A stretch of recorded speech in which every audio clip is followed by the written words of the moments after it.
နောက်ပြီးကြတော့ကျွန်တော်ဒီကင်မရာရှိုံနဲ့ကျွန်တော်ကဓာတ်ပုံတစ်ပုံရိုက်ကူးလို့မရအောင်ဘာလို့လဲဆိုတော့ကျွန်တော်ကသူ့ရှေ့မှာတက်ရတဲ့ကျွန်တော်ဒီအလင်းကို fan ယူတဲ့ lens ရှိမှရမှာဖြစ်ပါတယ်ဆိုတော့ကျွန်တော်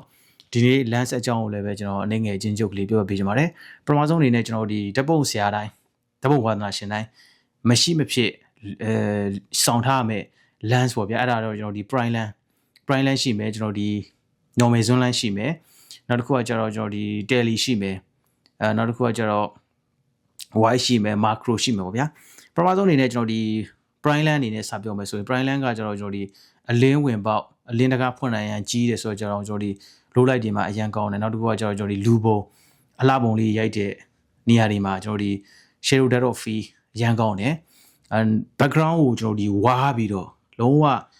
beautiful bokeh ရတယ်ဗျာဒီလူကိုလုံးဝကြွထွက်နေအောင်ရိုက်လို့ရတယ်ခုနပြောလို့ကျွန်တော်ဒီမှောင်နေတဲ့နေရာတွေမှာညဘက်တွေမှာရိုက်တဲ့အခါမှာ तू ကအပါချာကိုကြဲကြဲဖွင့်နိုင်တဲ့ကြောင့်မလို့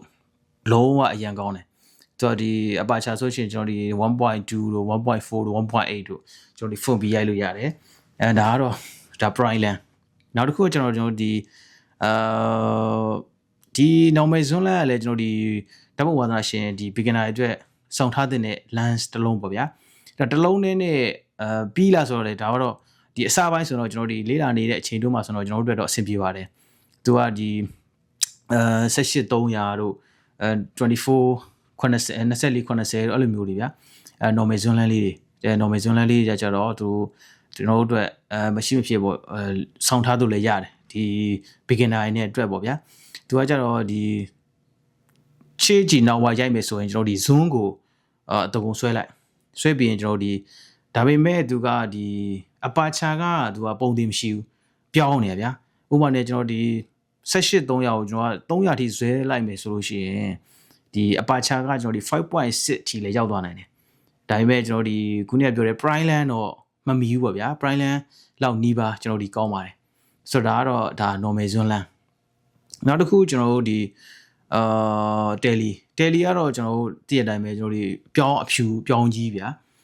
ဘာရှိမလဲဆိုရင်ကျွန်တော်တို့ဒီမှာ8200တို့အဲ့လိုမျိုးရှိတယ်ဗျာ8200 f2.8 တို့ f4 တို့ရှိရဗျာအဲ့ဒါတွေကကျွန်တော်ဒီအဝေးကအရာတွေကိုကျွန်တော်ဒီနီးကိုဆွဲရိုက်တဲ့အခါမှာသုံးတယ်သူကဘယ်လိုနေရာတွေသုံးလဲဆိုတော့ကျွန်တော်ဒီ sport ဒီအားကစားဒီ sport video တွေရိုက်တဲ့အခါမှာသုံးတယ်နောက်တော့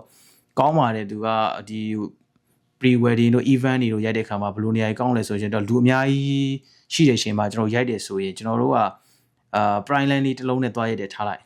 ဆိုရင်ကျွန်တော်က prime lens ဆိုတာကျွန်တော်ကဇွန်းဆွဲလို့မရဘူးဇွန်းဆွဲလို့မထားမှာဥပမာအနေနဲ့90ဆိုရင်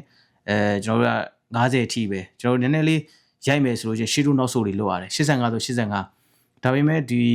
tele တို့ normal zoom lens တို့ကကြတော့လူကရွှေ့စံမလို့ဗျာ zoom ကိုပဲကျွန်တော်ကဒီ zoom in zoom out လုပ်ပြီးတော့ရိုက်လို့ရတယ်ဆိုတော့ဒါကတော့ကျွန်တော်ဒီ event တွေနောက်တော့ pre wedding တွေမှာသုံးရင်လည်းအဆင်ပြေတယ် sport တွေမှာသုံးရင်လည်းအဆင်ပြေတယ်ကောင်းပါတယ်ဒါပေမဲ့သူ့ရဲ့အားနည်းချက်ကအရန်လေးတယ်ဗျာ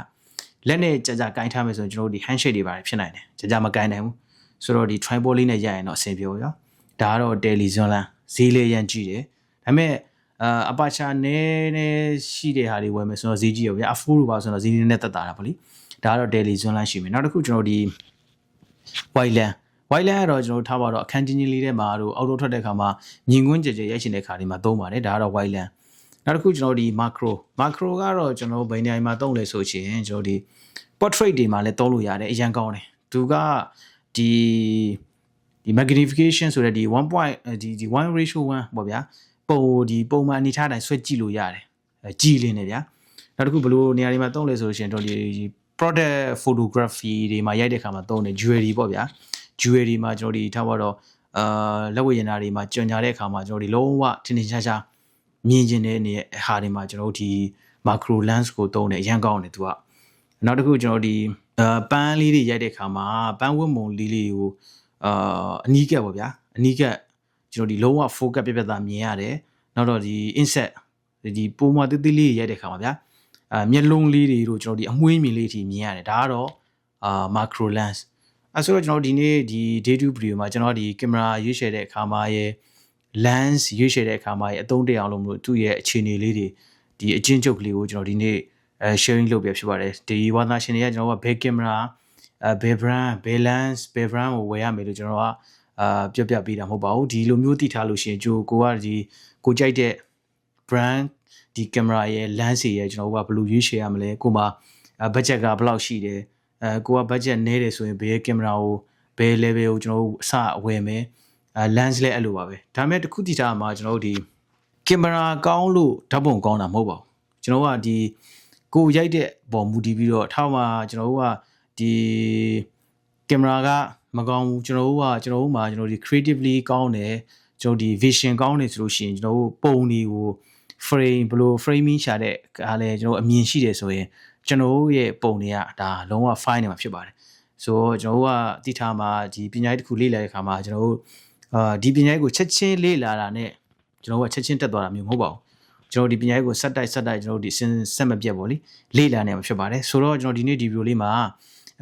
ဝါသနာရှင်တွေအတွက်ကျွန်တော်ဒီကင်မရာရဲ့ကျွန်တော်ဒီ lens ရဲ့အကြောင်းကိုကျွန်တော်ဒီနေ့အချင်းချုပ်ကလေးပြောပြပေးရဖြစ်ပါတယ်အားလုံးပဲbye bye